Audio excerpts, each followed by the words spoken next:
அதே போராட்டங்கள் மத்தியில சத்துரு என்ன பண்ணுவா? அப்படியே முழுகி போக வைப்பா. ஆனா இந்த பிரச்சனைகள் மத்தியில கூட நீ ஆண்டவரை பார்க்கும்போது முழுகி போற சூழ்நிலை இருந்தாலும் கர்த்தர் உன்னை உயர்த்தி அதுல இருந்து உன்னை வெளியே கொண்டு வர வல்லவராக இருக்கிறார். ஹalleluya, ஹalleluya. பயப்படாதீங்க சிஸ்டர், பயப்படாதீங்க. எப்படிப்பட்ட சூழ்நிலை இருந்தாலும் பயப்படாதீங்க. எப்படிப்பட்ட போராட்டம் இருந்தாலும் பயப்படாதீங்க. எப்படிப்பட்ட வியாதி இருந்தாலும் பயப்படாதீங்க. எப்படிப்பட்ட சூழ்நிலை இருந்தாலும் உங்க வாழ்க்கையில பயப்படாதீங்க.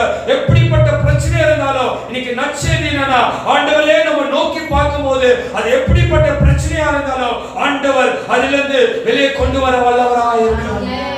ஹalleluya. இன்னைக்கு நம்ம எதை பார்க்கிறோம் சிஸ்டர்?